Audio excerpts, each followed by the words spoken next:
5 seconds.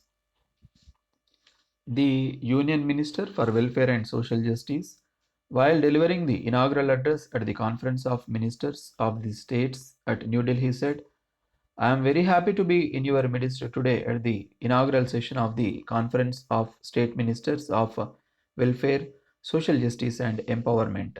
The success of our work will be measured in how far we are able to bring relief to our brothers and sisters of the scheduled castes, scheduled tribes, other backward classes, and so on and so forth.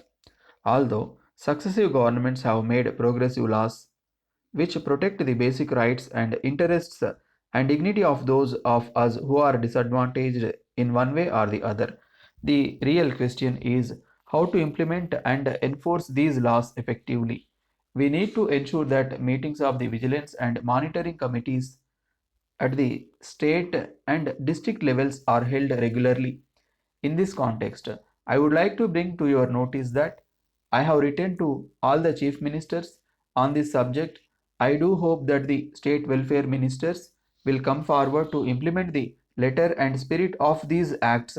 At the same time, I would like to urge all of you to take full advantage of central assistance which is available for this purpose and which includes setting up a large number of special courts for speedy trial of such offences. I am to state that various steps are being taken up by our government to address the concerns of persons with disabilities, but I do recognize that we have to do much more in this regard. The expert group of Ministry of Social Justice and Empowerment is drafting a new law in place of the present Act of Persons with Disabilities. After consulting state governments and other stakeholders, we propose to introduce the bill in Parliament. Steps have been taken to provide for the healthcare security and well-being of our senior citizens, but in this regard also we need to do a lot more as well. We have increased tax and travel concessions for senior citizens, but as I said, much more needs to be done.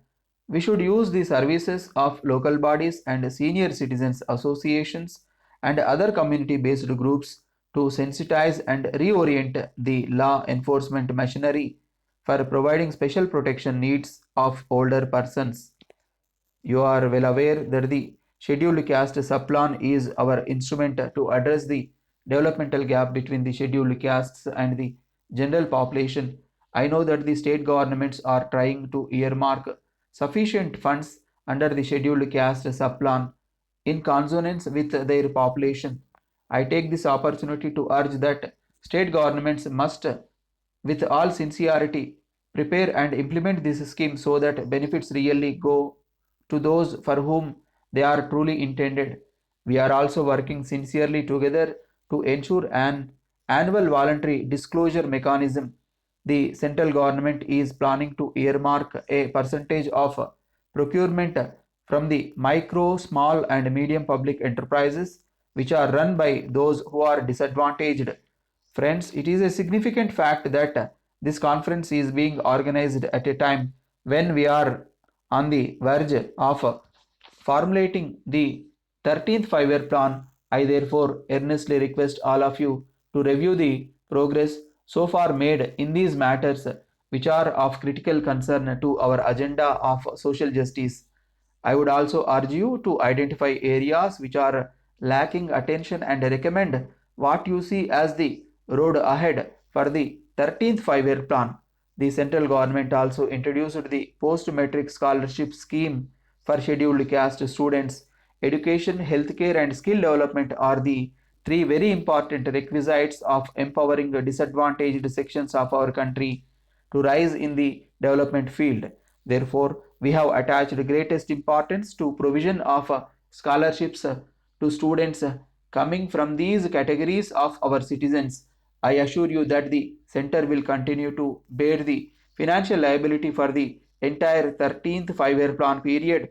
The central government has willingly undertaken this additional commitment in order to ensure that our scheduled caste children do have access to education of the requisite quality.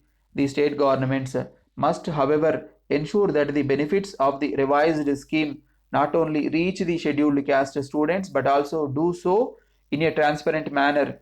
With these words, I wish the conference all success and your deliberations will be useful and fruitful.